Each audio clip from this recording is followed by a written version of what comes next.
It says it's recording. So, yesterday, we reached the point in this Rule 14 where the solar angel was undertaking the creative process. And we talked about the lower three aspects of the ancient fire, which was the gaseous, liquid, and dense levels, the most ancient fires these are. And we had a sheath, a triple sheath that had been created. And these were the sheath of fire, the sheath of mist, and the sheath of interlocking streams of force. But these are not yet the most ancient fires, and that's where the difficulty begins. We discussed also the solar angel and the creative power of the solar angel. And then we were reaching the point where we were about to talk about the parallel process of the man or magician creating. That's where we stopped yesterday. And let's see where, if we see a page number here anywhere. Should see a page, yes. It would be page 567. It's where we were.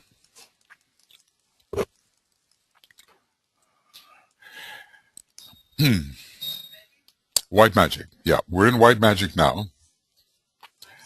566, is it? Where we can study, we can also study. Maybe I eliminated the other. Yeah, okay.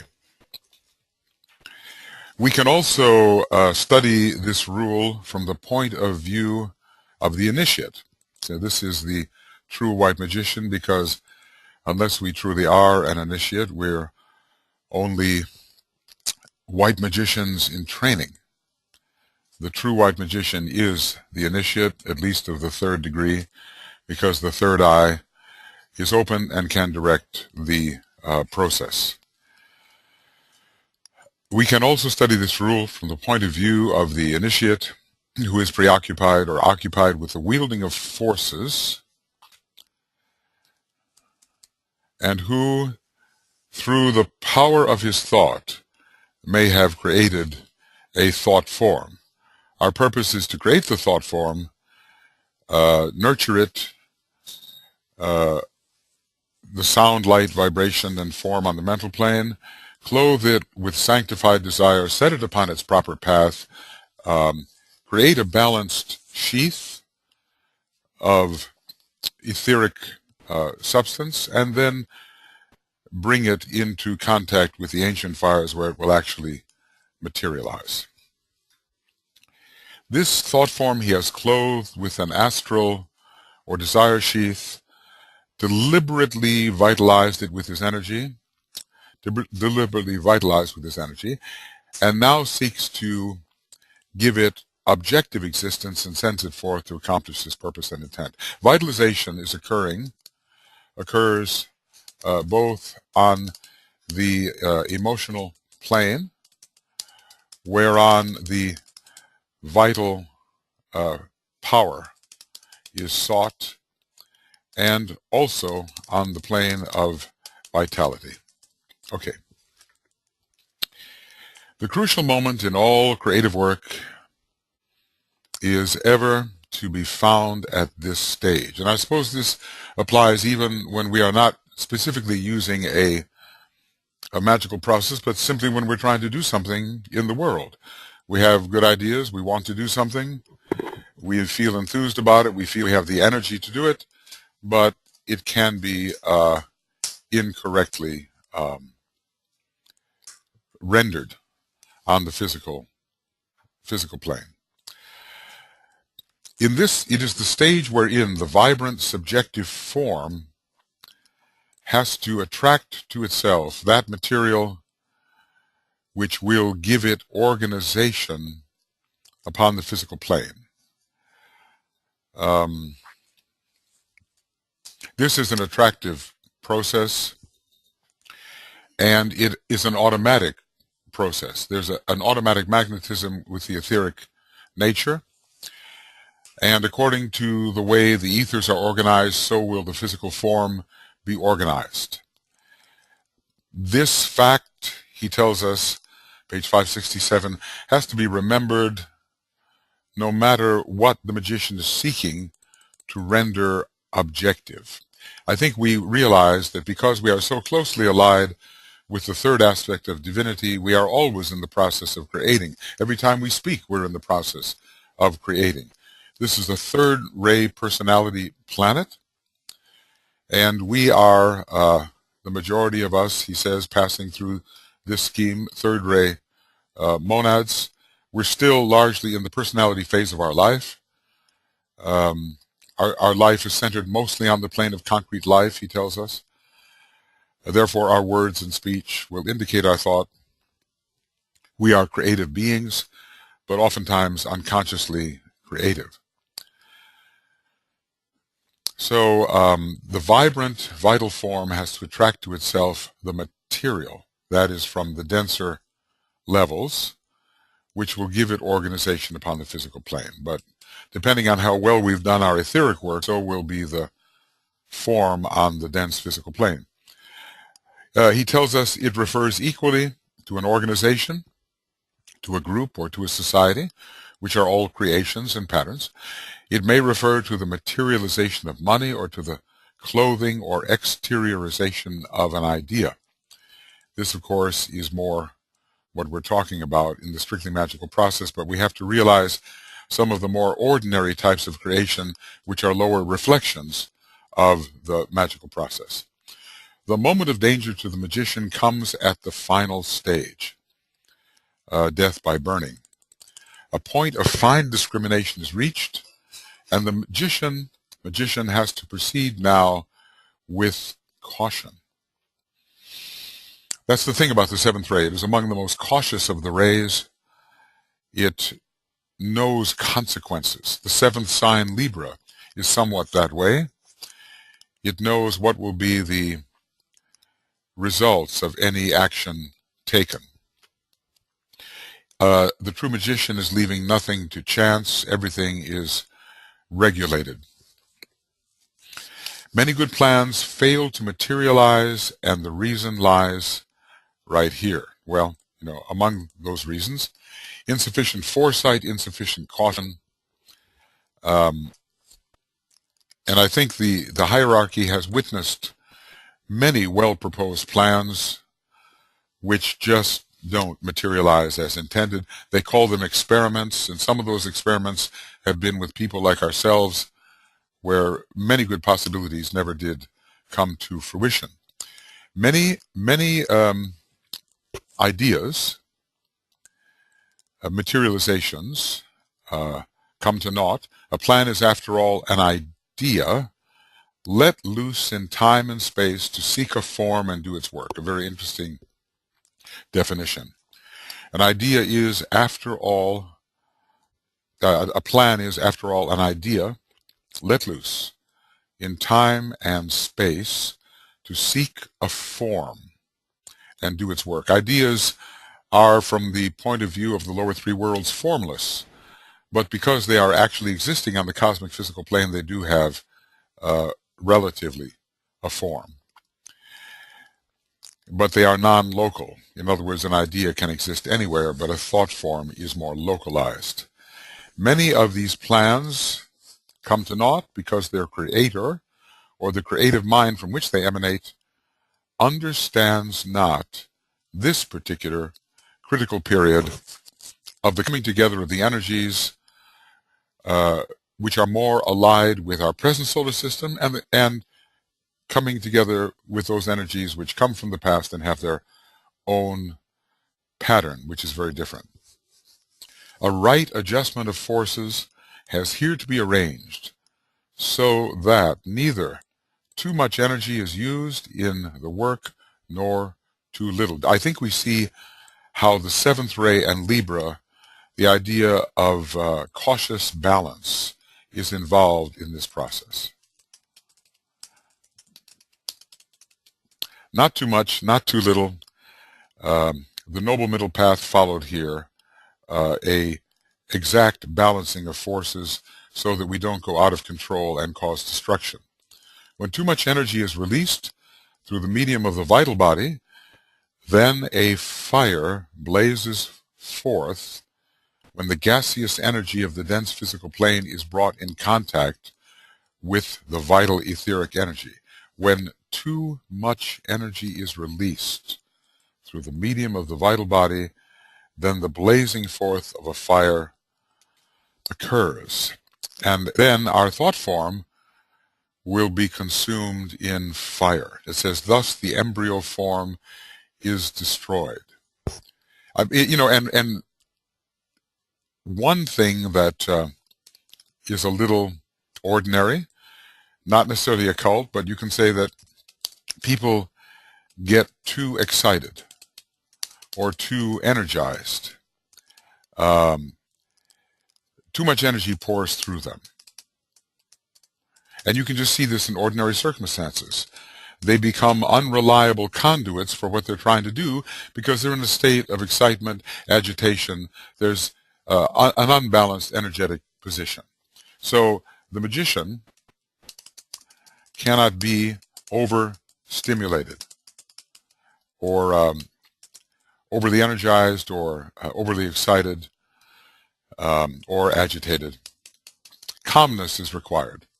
We read that marvelous little statement about calmness forever unperturbed, which is a second ray quality and the quality of the Christ. But in a magician who has to use the more concrete aspect of the will, because that's what the seventh ray is, it's the more concrete aspect of the first ray, this type of calmness is essential to preserve the balance and to prevent overstimulation. Where there is not sufficient energy, so this is the other side of it, where there is not sufficient energy or adequate persistent attention, and when the thought of the magician wavers, we must have complete steadiness here. So complete steadiness is required. Then the idea comes to naught.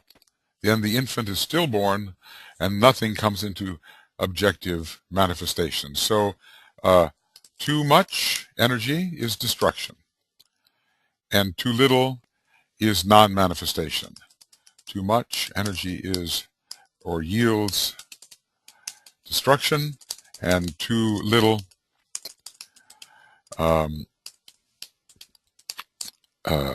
stillborn condition. In other words, insufficient vitalization. All right, correct that. This has a literal correspondence on the physical plane, so now I suppose we'll begin to talk about physical birth.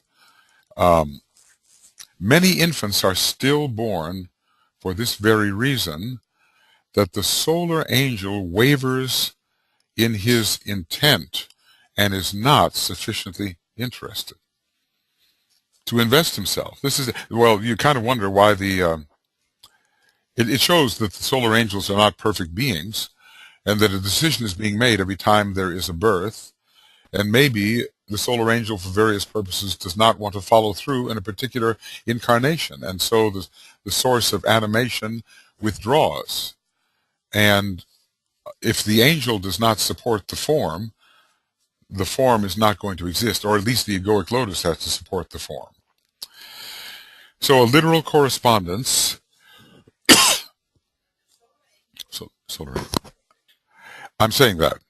Well, I'm saying the solar angels are not perfect. I'm saying that most definitely a planetary logos, who is a being greater than a solar angel, is not perfect, is an imperfect God. And a solar logos is not perfect. It's all relative to their stage of evolution. I even have to philosophically extend that idea to say that the logos of the universe, when compared to the incomparable fullness, is not perfect. One of the old definitions of the word perfect is complete. So we have to agree that any thing born in time and space, or at least born in time, is not perfect. Many fine ideas equally fail to materialize or have no persistent living existence in the light of day. Now remember, this light of day, this is not the scorpionic light of day. Scorpionic light of day, because that's the Buddhic plane. But now the light of day is the more ordinary light of the everyday time-space experience in the lowest of the three worlds. So many fine ideas equally fail to materialize or have no persistent living existence in the light of day because there was not sufficient energy to generate that spark of living flame which must ever burn at the center of all forms. So there needs to be what we would call a sustaining fire. And without sufficient intentional energy, that fire cannot be kindled. Well, I think we have the same experience. We get an idea, we started going, but then we maybe lose interest quite early on.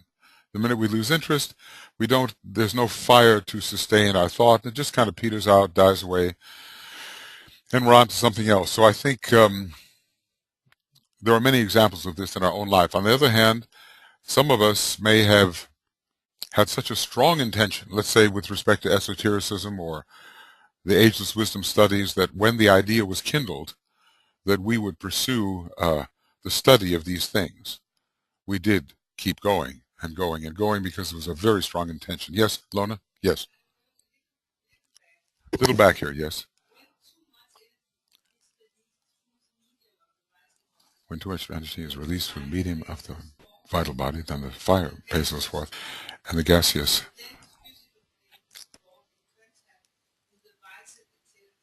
Yes. Dense physical and vital etheric energy.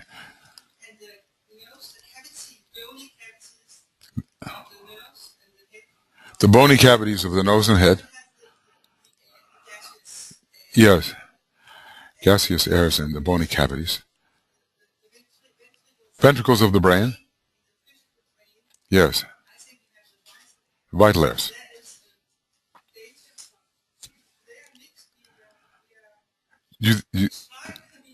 Destroyed. Do you think we would experience, to a lesser extent, do you think we would experience inflammations?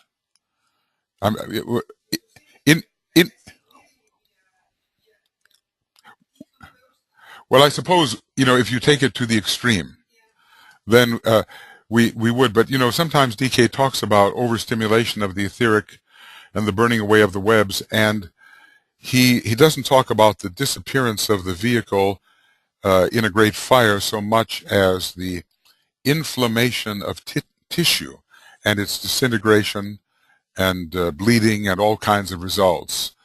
In other words, there's a way in which excessive etheric energy in contact with the ordinary material tissue will so aggravate and inflame and heat that tissue that it will begin to disintegrate and not be able to fulfill its function.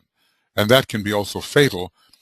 But from the farthest, maybe we will see magicians actually burning, as we talked about spontaneous human combustion. Maybe that could occur.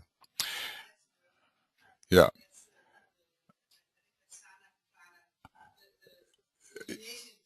You think that's more related to the normal prana? Mm-hmm. Apparently it does occur. Well, anyway, we are playing with fire. in all meditative process, and especially in the in the white magical process, and in a way, Uranus is a planet very much behind all of this work. It's a seventh-rate planet, and it's the planet of electric fire.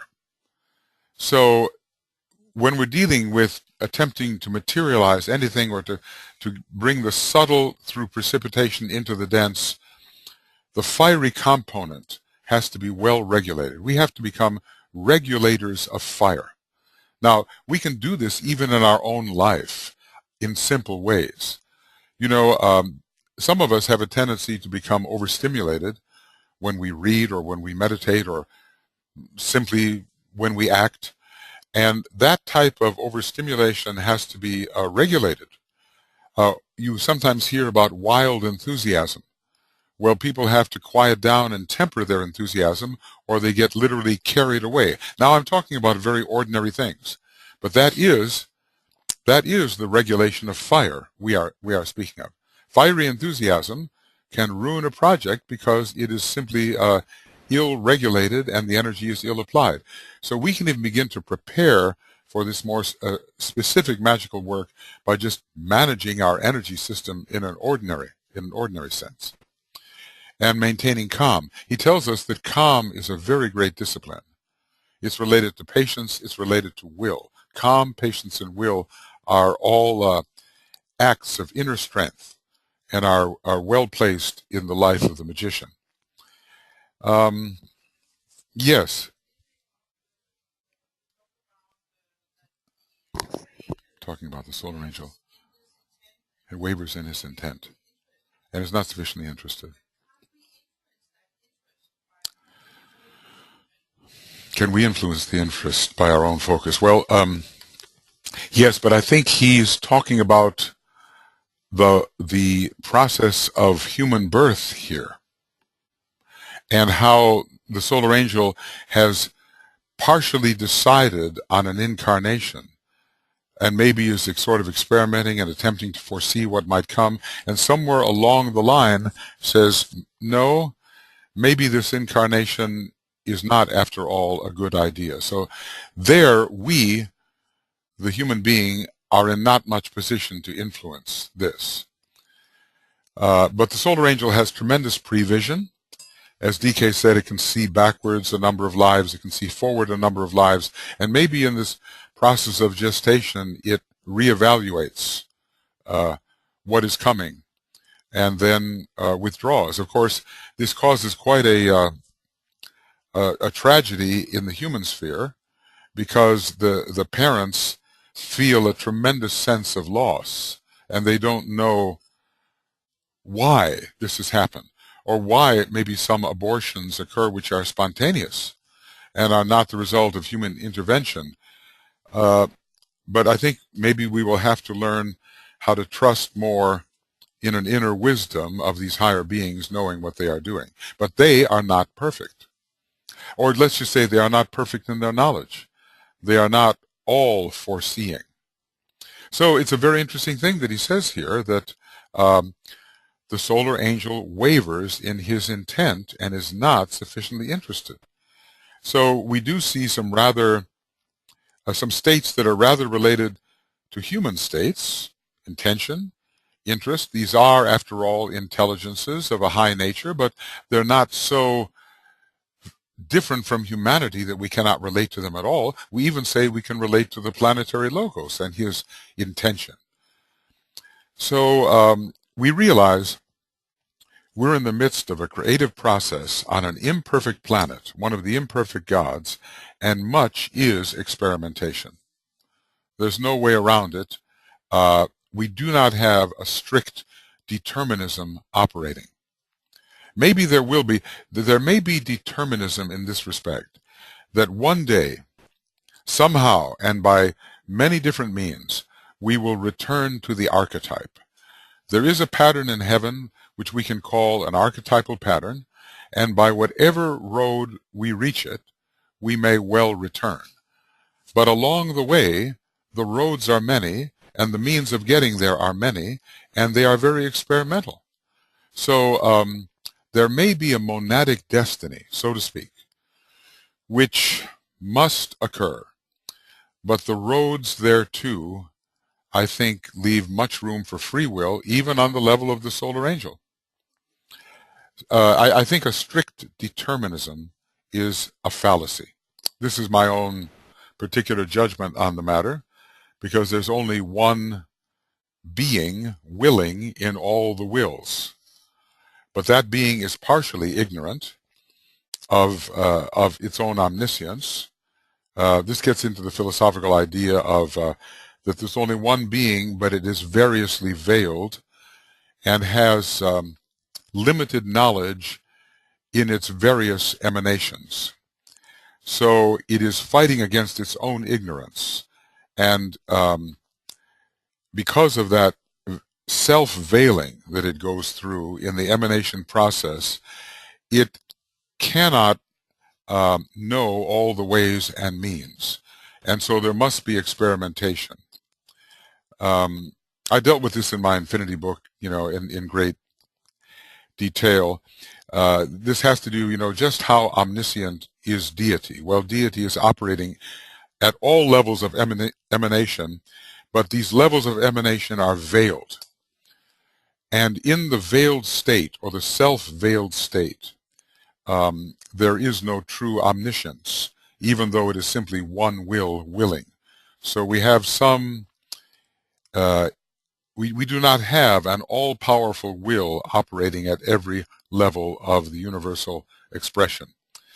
And you kind of wonder, at the very highest level of the universal logos, that being has relinquished some of its power to its emanations who have gone forth.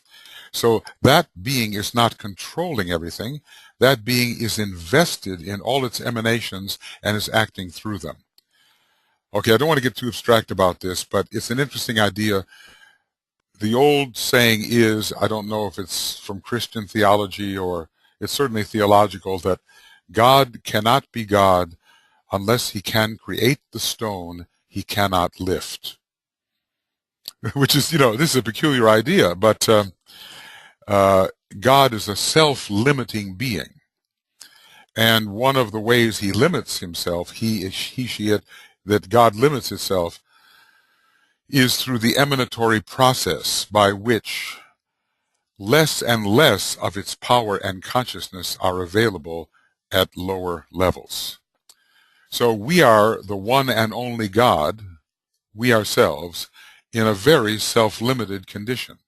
And we are going to lift our self-imposed limitation progressively and return to our complete power, consciousness, and will.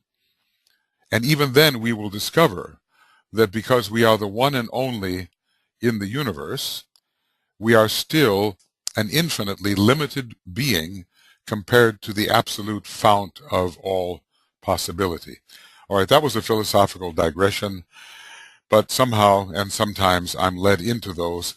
It is a question of how much does God know at any point of its expression. I'm talking about the one and only being in cosmos that we are. It's a bit, you look at our feeble little scope of consciousness and power, and you say, well, how can we be God? But there is one absolute unity that has entered diversification. There's the one and there's the many, but the many are not different from the one.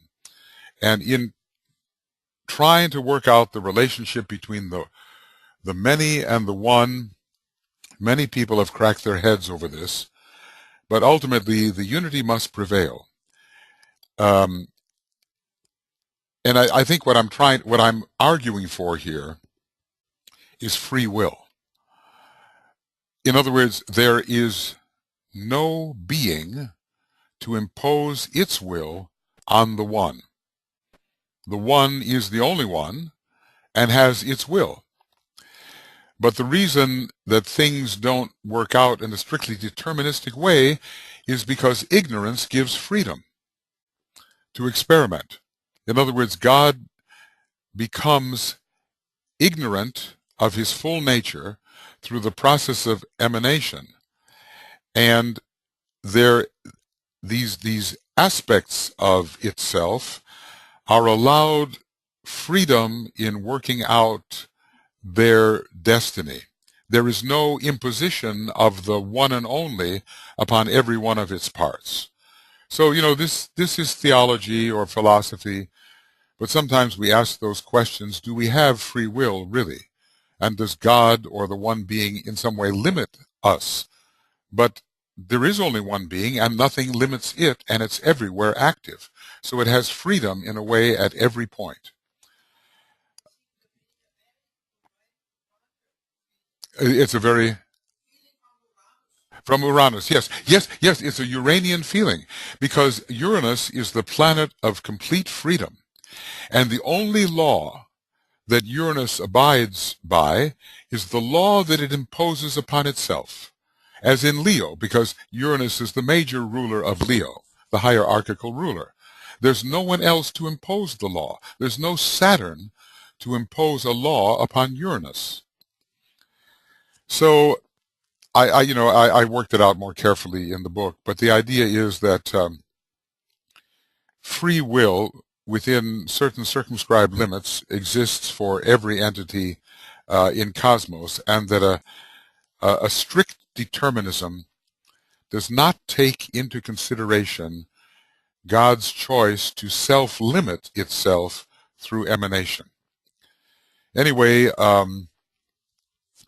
the form will be dead if there is not a spark of living flame which burns at the center, and that depends upon the interest of the higher being, who is the fire. So we all know that when we have a project, very simply, if we lose interest in it, it dies. The fire doesn't burn. People have sometimes said, look, if you don't throw your energy into this, it's going to die.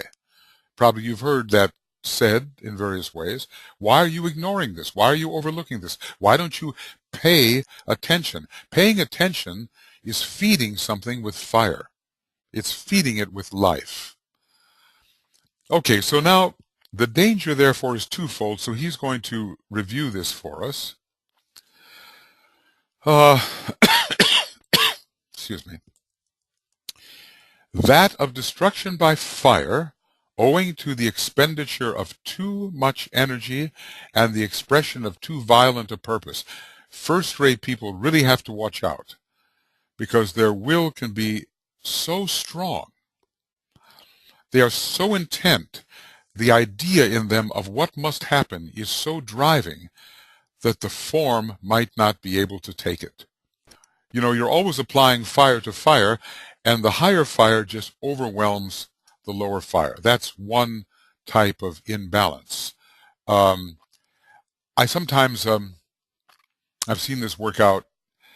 Suppose, have you ever worked with clay where you're modeling something?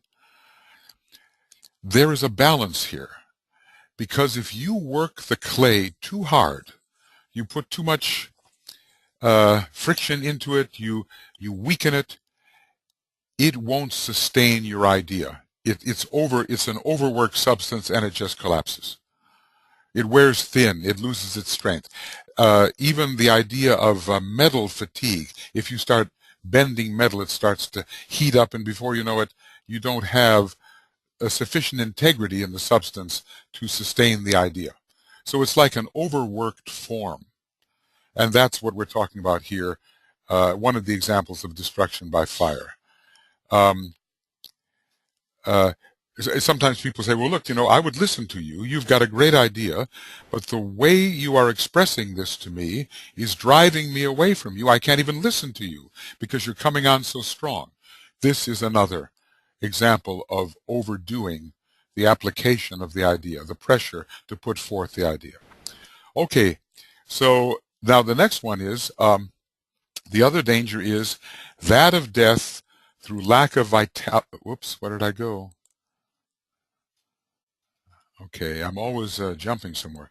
That of death through lack of vitality, and because the directed attention of the magician is not of adequate strength and duration to bring the form into being, the occult law holds good. The energy follows thought. So this is very simple. These are polarities we're talking about. There's either too much or too little. That's what we're talking about. Too much fire or too little fire. Now, do we see why Libra, with its sense of balance, is so important for the magician? Libra is preeminently ruled by two planets which are essential in magic. They are Uranus for the vitality and the will, and Saturn for the control.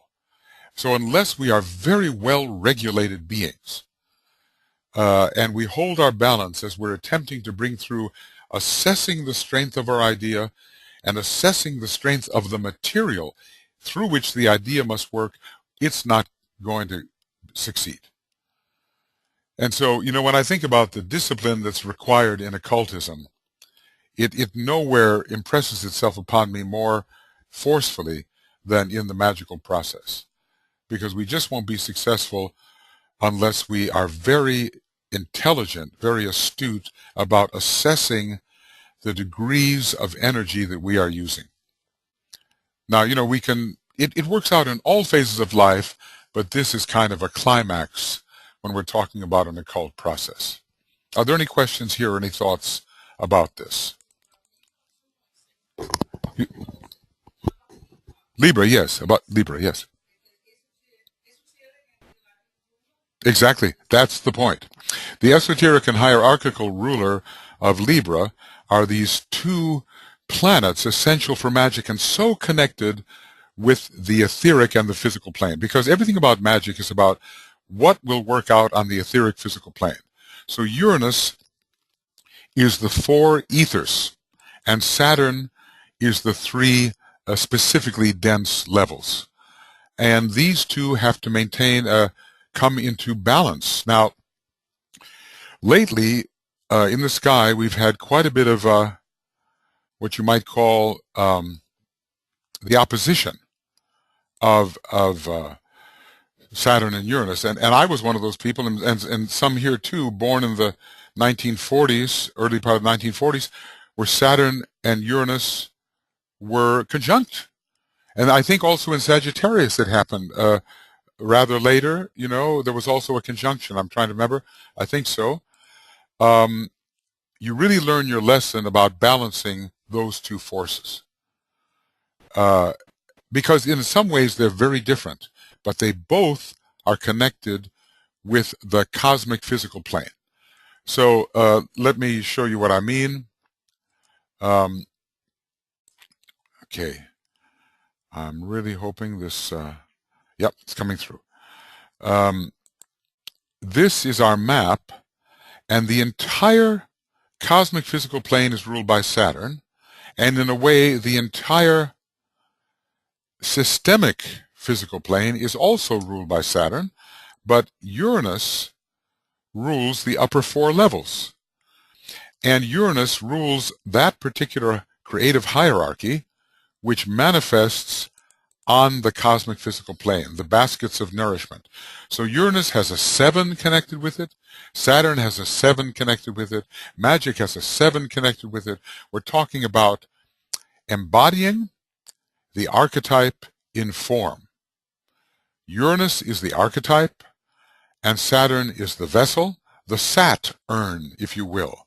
Sat Chit Ananda. Sat is being. So the urn, or receptacle for being, is what the Sat urn is. And the life is put into it through Uranus. As a matter of fact, if you look at Uranus, it really has a big connection with the life aspect. So we're working in form, trying to make sure that the form is co-measured to the life which intends to use it. The whole white magical process during the Aquarian Age is going to be of extreme importance. It's going to be the age of scientific magic. And since there's going to be a lot of fourth ray available through the fourth ray monad, that which is scientifically created is also going to be beautiful. So we have to discipline ourselves scientifically, rhythmically, and in terms of beauty. And sometimes beauty is the highest of all disciplines. we're told that the fourth ray master is the most exacting, the most demanding of the perfection of relationship. I'm thinking about one of the names of the fourth ray in this respect, the ray of mathematical exactitude. Because a thing is either in harmony or it's out of harmony. And the slightest variation in fifth ray frequency will determine whether it's in harmony or out of harmony. So we have been, over the years, pretty sloppy thinkers. A little of this, a little of that. Oh, yeah, it's about that, it's about this. A new type of exactitude is coming into our life demonstration in this Aquarian age, because we're told, for instance, that Shambhala, with its finger of God, measures in exquisite detail whatever kind of touch it makes on the lower worlds. Too much of a touch, everything is destroyed. Not enough touch, nothing is vitalized, no change occurs. We're going to have to be that way too. Very exacting in our use of energy. Excuse me. All right. Now, tells me I have a loud microphone level. I'm sure some people are going to have to turn down their speakers. All right. I'll try to adjust that a little bit. We could study this rule from the standpoint of the aspirant as he learns to work with energy and with the forces of nature, as he learns the significance and the purpose of the vital body, and gains power in the control of the vital fires or the pranas of his own little system. The Chinese have a third ray personality. And that third ray, of course, correlates with the third of the personality vehicles, which is the etheric vehicle. And I saw some tapes about Chinese medicine and some of the powers that some of these practitioners have. I saw a fantastic demonstration of etheric manipulation. This Chinese doctor or practitioner, through a wall, so manipulated the ethers that a patient lying on the bed, without his knowing it, was forced to lift his leg. That leg stayed in the air until the Chinese practitioner behind a wall released it etherically, and it could go down. Sometimes one of these, what do you call them? Are they dojis, or the head of a martial arts group? They say, okay, well, now we've had our discipline, so now everybody attack me, says the teacher. So they all run at the teacher and try to attack him, and without touching them, he just throws them on the ground through etheric manipulation. These are real things we're talking about here. This is the real tangible energies, and they can be used as great forces. So in the Aquarian age, we're going to discover this. Already, here and there are people who know what they're doing with these things, and they can defend themselves accordingly. You can't get near them. One of these guys said, okay, everybody, come and lift me up. Little guy, come and lift me up. Can't budge him. They cannot move him. Physically, of course, you can do that. But he so controls the etheric arrangement in his system that it becomes impossible to elevate him. Now, these are real things. And we are so, as yet, unpracticed in our ability to handle the etheric body. In the next 2,000 years, we'll get much better at this. Are you planning to participate for the next 2,000 years, maybe 20 lives or so, 15, 20 lives? Okay. It seems to me,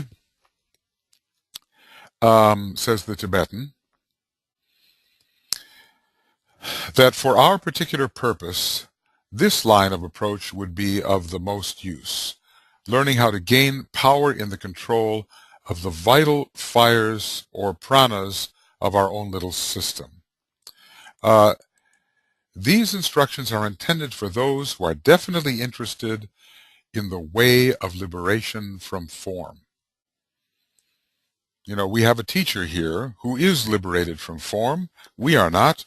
And he is instructing us in age-old methods which will work, and who are seeking to prepare themselves to work in cooperation with the Great White Lodge.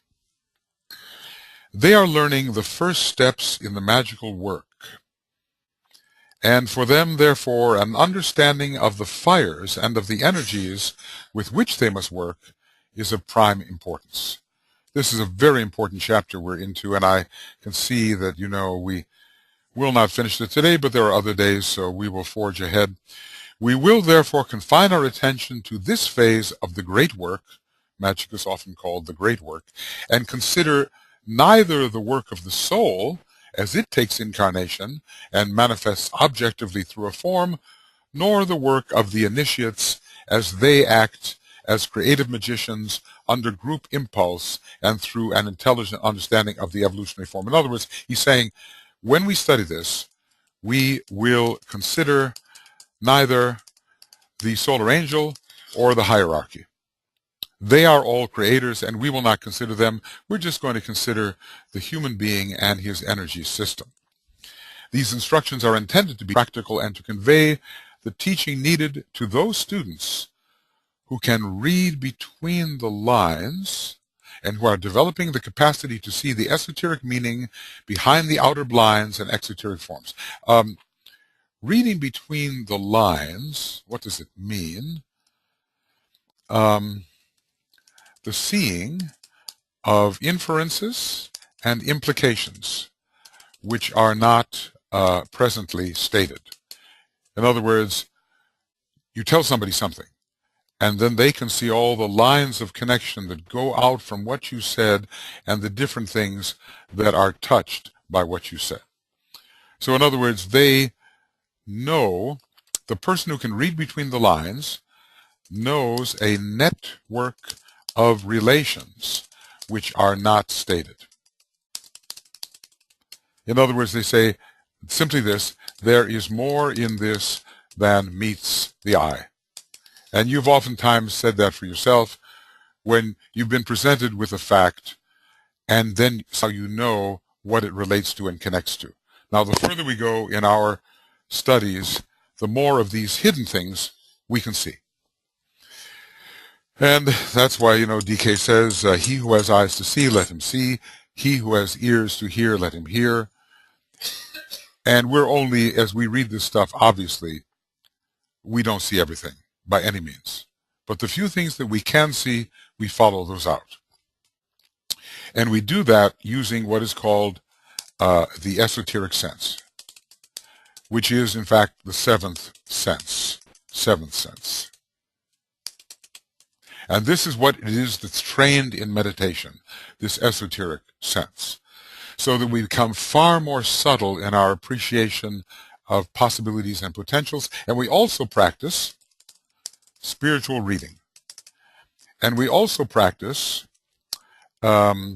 spiritual discernment, which is the city which is found right here on the first level of the causal body, the third subplane. We see beneath the symbol. We see behind and through the symbol. Okay.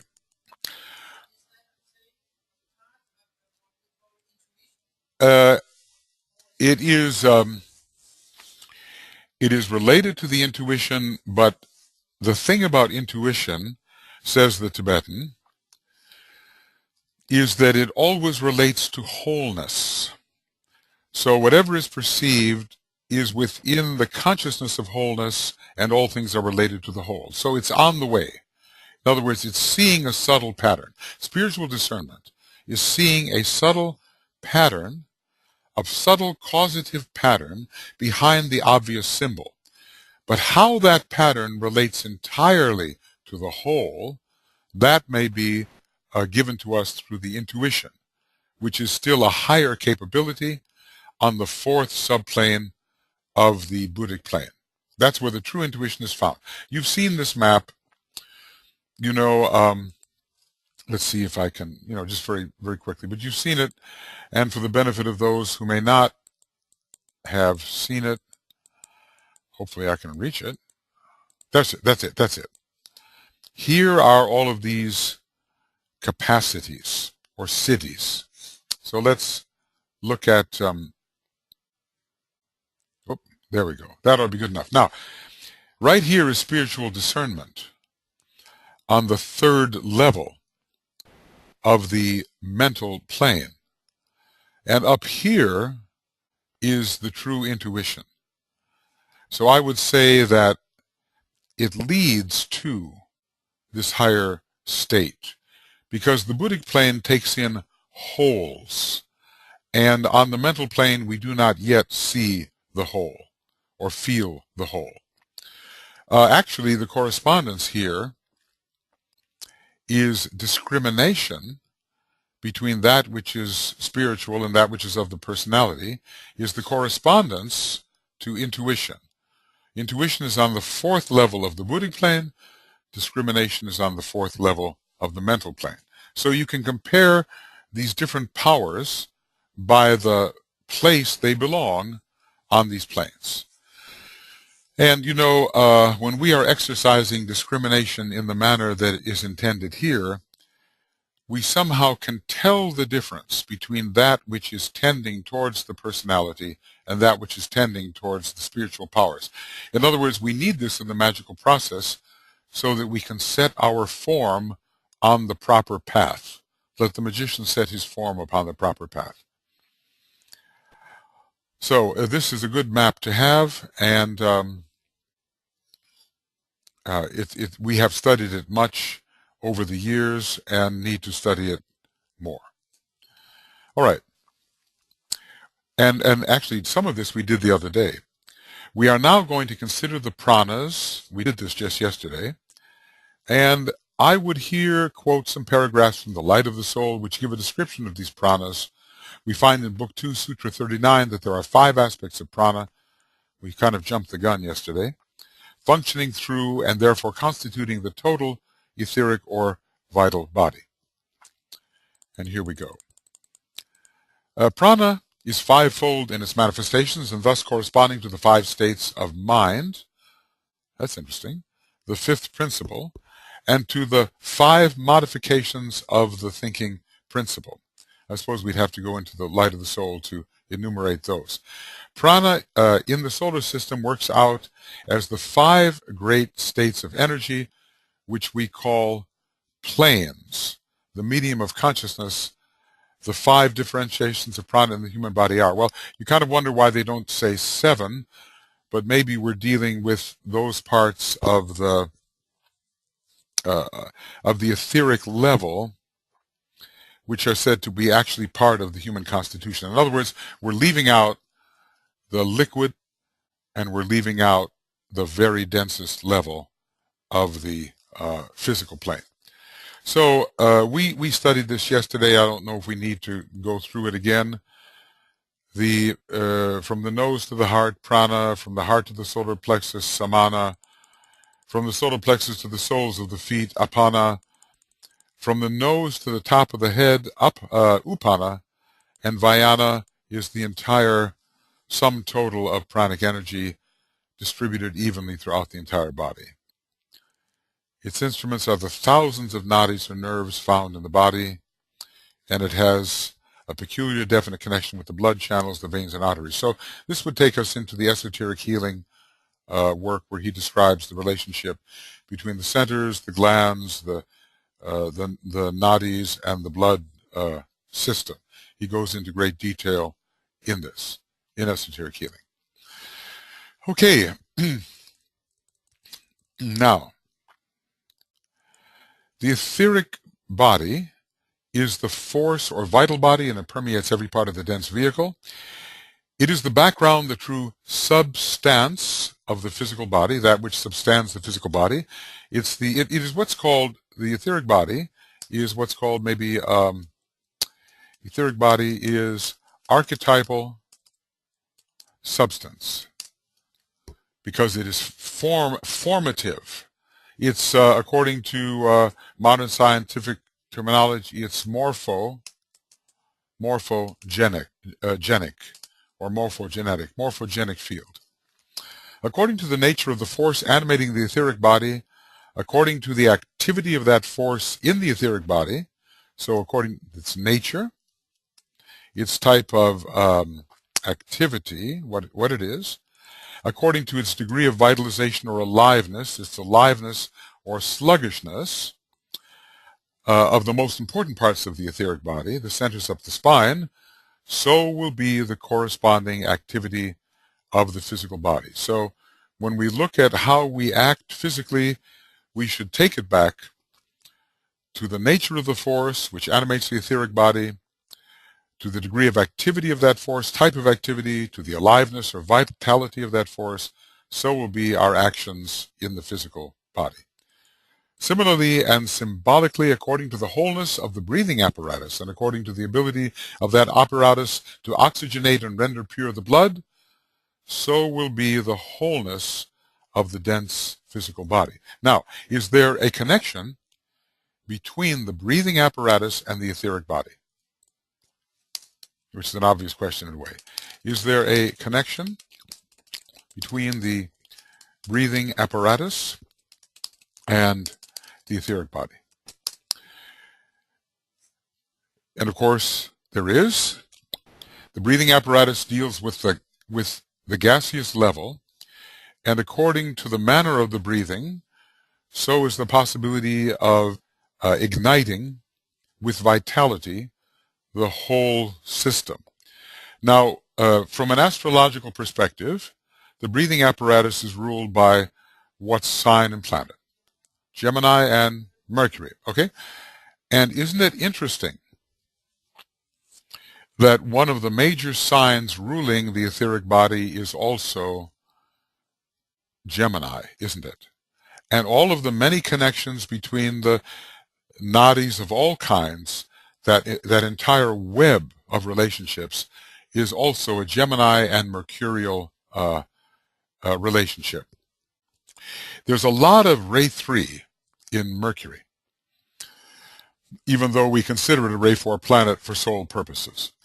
There is a lot of the third ray in Gemini because it's the third sign, even though we consider it a Ray 2 sign.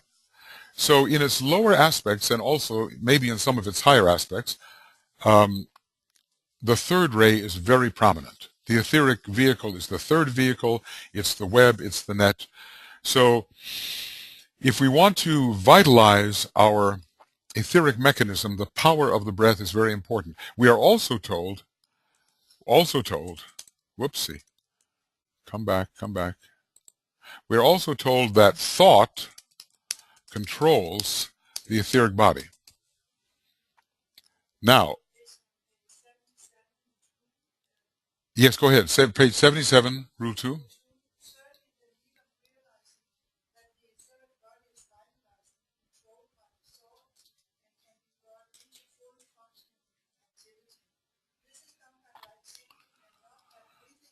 Okay, let's, is this in white magic?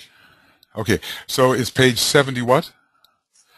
You know what I'm going to do? I'm going to, excuse me, I had to get rid of so much of this today, but I want to interpolate that paragraph in this, because this is also a Gemini connection.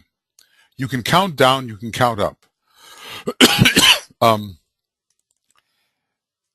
I'll just say this, that Gemini has as much to do with the etheric, with thought, as it does with the etheric body per se. So somehow the connection between thought and the etheric body is well exemplified by the very mental active sign Gemini. So let's go here, Ella. I just want to make sure I'm going to the right place. 77. Okay, so I'll so everybody can hear, because I couldn't get it. Okay, and it's farther down, is it, on the page? Thirdly, okay, so I'll copy this off. and we'll put it in, we'll interpolate it here. Okay, let's look at it here. Okay, right here. Thirdly, the need of realizing the etheric body is vitalized. This is TWM 77. The etheric body is vitalized and controlled by thought. So this is a Gemini act. The two poles of Gemini are represented by thought and by activity. That's one of the representations. Controlled by thought and can, through thought, be brought into full functioning activity. This is done by right thinking and not by breathing exercise and holding the nose. I think this is again, he's making a little joke. When this is grasped, much dangerous practice will be avoided and people will come into a normal and safe control of that most potent instrument, the vital body. So by the power and direction and vitality and quality of our thought, we can energize our etheric body and need not necessarily go through vitalization on its own level, using the gaseous level of the breath. Okay, I think that's clear enough. All right. Let's go on. We find it also stated that the forces which make up the vital body or the various pranas of which it is constructed emanate. Okay, so vital forces emanate from the planetary aura. So the two kind of pranas, the planetary prana and also the solar prana. From the planetary aura they emanate. In this case it is planetary prana and so concerns primarily the spleen and the health of the physical body. Also it is entering through the pores, we are told, more so than solar prana does. So we're talking about the forces which make up the vital body. This is going to be an etheric study. Okay, from the astral world, via the astral body, this would be purely kamic, not karmic, but kamic, or desire force, and will affect primarily the centers below the diaphragm. I think that's very important, that astral activity involves primarily the lower centers. And from the universal mind or monastic force, this will largely be thought force and will go through the thought center. Now, you know, this kind of tells us that our throat center has a reach into some very high areas. The throat center is in a way responsive to the third ray. So from another point of view, the spiritual triad can work through the throat center also. In the life of the disciple, what is the planet that rules the throat center?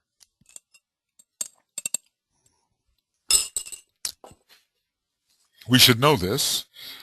What is the planet ruling the throat center for the disciple?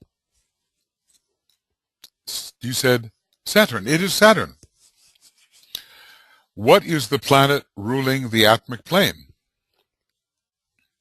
And the spiritual triad in general, it is Saturn. So when you see those commonalities, you realize that the throat center has quite a reach into high areas. It's also so for the ajna center, which is related to Mercury in one respect and hence to the intuition and to the ability to visualize that which the intuition impresses us with. Okay, so we're talking about here the forces which make up the vital body. All the planes are interpenetrating, so this is possible. They are not stratified one on top of another. Planetary prana, that's one of the forces, and by the way, solar prana is also involved, coming in more through the spleen. Forces from the astral body. You know, if you think about it, can you find a way in which you can place the planet Mars in relation to every one of the lower chakras? Think about the lower chakras. Is Mars implicated in every one? Is it? How about the solar plexus? Absolutely. How about the sacral center? Absolutely. As a matter of fact, the sacral center has 6 petals. Mars is the 6th ray. What about the base of the spine? Mars rules Kundalini latent and Mercury Kundalini active. Mars can be placed at every level of the lower chakras. Now, why am I saying this? What planet rules the 6th plane of desire? Again, Mars. So, and Neptune too. So, the astral plane with its number 6 fits very, very well with the lower chakras, in which Mars is found as a ruler for each one. All right, so we have universal mind or monastic force coming into the etheric body, and one other factor that he mentions, the ego itself, stimulating primarily the head and the heart centers. I guess it depends on what kind of ego you are. If you're a third-ray ego, the throat center will probably also be stimulated. We're told actually that the 3 major centers of the etheric body, head, heart, and throat, all correlate with 3 major monadic rays. According to the monadic ray you are on the highest level, the major monadic ray, so it will be your head, your heart, or your throat, which is primarily stimulated.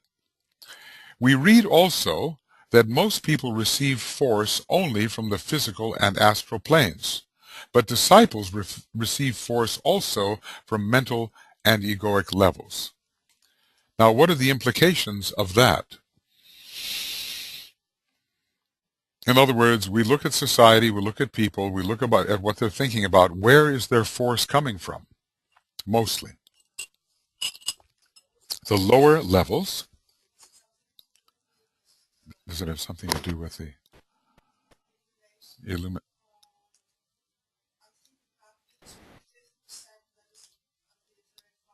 Okay, she's thinking about the 25, 1/4 of the etheric body. Yes. 50% at the second, 75 and so forth. I think, Britta, that what we're talking about here when we talk about most people is a strictly pranic astral force. Most people have 2 petals of the egoic lotus open and maybe a little more. Most people have no idea of the truly mental life or the spiritual life. So I think we're talking about a stage of development before the 25%, 50%, 70. In other words, because when we reach the first initiation, that's when that kicks in. But here we are trying to interest people in things esoteric, occult, philosophical, etc. The energy that they are primarily receiving will not attune to egoic and mental streams. So, in other words, it is so true that not all things are for all people at the same time. And I think we have to be very discriminative about to whom we offer these thoughts, because they cannot possibly be appreciated by the vast majority of individuals. Or you would, well, I think the great genius of someone like the Lord Maitreya or the Buddha was that they had a way of stepping down the highest realizations so that many, many could appreciate them. But even so, they still had their circle. There's a certain circle of ignorance into which the disciplines of light cannot yet penetrate. So this has to do with how we offer our service and to whom we offer our service. We cannot possibly serve everyone with the dissemination of the ageless wisdom. DK has basically said your work is with the men and women of goodwill and the modern intelligentsia. And that is a limitation. But I think it's just simply wisdom to realize that the energies they receive, their etheric body being animated by prana and astralism, just won't take it. They're not interested. Not interested. It may help the student he's going through a number of quotes. It may help the student if he realizes that the right control of prana involves the recognition that energy is the sum total of existence and manifestation, and that the three lower bodies are energy bodies, each forming a vehicle for the higher type of energy and being themselves transmitters of energy. In other words, lesser energies are vehicles of greater energies. And we look at this physical vehicle and we say, hey, it's a vehicle and energy flows through it. And yet it is energy through which energy flows. So denser energies are vehicles for more refined energy, and every type of energy has an energy which is more refined than itself, and for which it serves as the vehicle. The three lower bodies are energy bodies, etc., etc. The energies of the lower man are energies of the third aspect, the Holy Ghost or Brahma aspect. The energy of the spiritual man is that of the second aspect, the Christ force or Buddhi. And by the spiritual man, who really is the spiritual man? Who really? And I would want to say man as a triad is the true spiritual man. Man as soul on the higher mental plane is midway between a spiritual man and a lower man. He is what you call the soul. Let's see, the egoic, the man in the egoic lotus is the I want to call it transpersonality. He is midway between the truly spiritual man of the spiritual triad and the lower man. So, and the way you know that is because man on the higher mental plane is still in the dense physical body of the solar logos, which is not quite spiritual. So even though we are all struggling towards the soul and to live in causal consciousness and in the full presence of all that has been developed of virtue over the many years, it's not quite liberated into full spirituality. Okay, the object of evolution in the human family is to bring the Christ force, the principle of Buddhi, into full manifestation upon the physical plane, and this through the utilization of the lower triple sheath. What book are we in, this page 227? Is this Light of the Soul, or I'm not? I suppose the way to find out is just to do a quick search. Let's see. I'm going to do it this way. Family is to bring in the Christ force. I'll do that. We'll see what book we're in, because he's quoting another book, and we'll see how that goes. Okay. Is it? Well, you know, okay.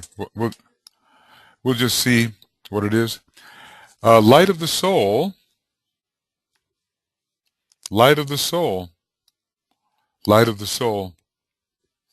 It's the Light of the Soul quoted in a treatise on white magic. This is the Light of the Soul. Alice Bailey's book. Okay. So let's look at this, the Light of the Soul. Just stay with this. This is he's instructing us, Light of the Soul. But I think this is a marvelous statement, isn't it? Don't you think so? That the light of the object of evolution in the human family is to bring this Christ force, the principle of Buddhi, into full manifestation upon the physical plane, and this through the utilization of the lower triple sheath. The fourth grade of hierarchy is the hierarchy of human monads, right? The fourth grade of hierarchy, the hierarchy of human monads, correct? Where is the center of expression of the hierarchy of human monads? Where is it?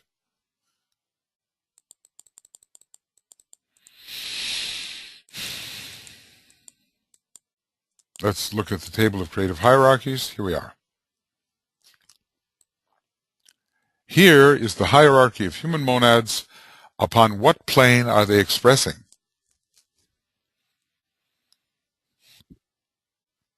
It is the Buddhic plane, isn't it? It is the Buddhic level on which they are expressing. So therefore, our level of, we are to bring the Christ force in. Is the Christ force available on the Buddhic plane? Yes. We are a Mercurian hierarchy focused in our monad upon the Buddhic plane, accessing the sixth principle or Buddhi, which is the Christ force, and committed to bringing that Christ force, which we can access on the Buddhic plane, all the way down through our triple lunar vehicles until we utilize it on the physical plane, having passed through our triple sheath. And that's just like the ABC of what human beings are supposed to do. I think that's so brilliant. Bring love into matter. Human beings are meant to bring love into matter. Now, at present, I have inferred, and I think it also is stated, that the soul and personality ray of humanity are respectively the fourth and the fifth. That humanity has a fifth ray personality and a fourth ray soul. Later it will be different. But this is a very good example, isn't it, about bringing the Buddhic energy, number 4, down into the worlds of concretion produced by the number 5. Later, humanity is said will have a second ray soul and a fourth ray personality. And then, in a way, the common cross will be fulfilled and Jupiter and Mercury will rule. Jupiter giving the second ray and Mercury the fourth ray. And we will have transcended our material preoccupation, and we will be focused Buddhically, monadically and Buddhically. Yes, the pranas, the 5 pranas, 2 of them, which we can use in this work. Yes. Yes. Now, how do you see that, Alona? Which pranas would we use to manifest the Christ on earth?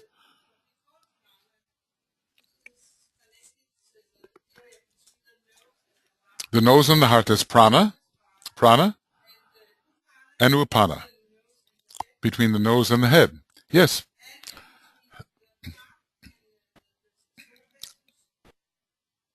Is,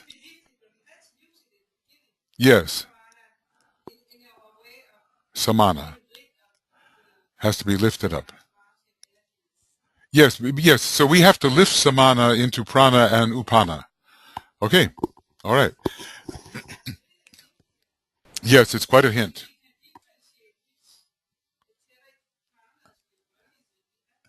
Exactly. Exactly, and there will be a keynote, there will be a vibration, there will be a color, there will be a way to manipulate these pranas. Yeah, in order to work with them. We have to know their exact frequency, we have to know the words that will activate the prana we want to work with. Exactly. Yeah, we will focus on this in the Aquarian Age, exactly. Well, there's so much of the fifth ray that we need to do this work, because we really have to tell how these things actually work, you know, the specific science of their dynamics, their mechanism. Then we will be able to manipulate them for good purpose. It will be revealed. But you can understand why DK wants to train us according to the requirements we've been studying the last several days before we get into the technicalities. A lot of people want to dive into the technicalities and start doing things. And DK is trying to give us the moral, foundational, spiritual basis before we are qualified to do this, and before it's safe for us to do this. Okay. Well, it's kind of exciting what lies ahead. You know, we just have to clear the way of all of these interfering energies, which are the forces of ignorance that do not want humanity to get into this area of light, where the reality of things is really being shown. There's so many types of human thought that want to prevent us from getting into the clear occult specifics of the process.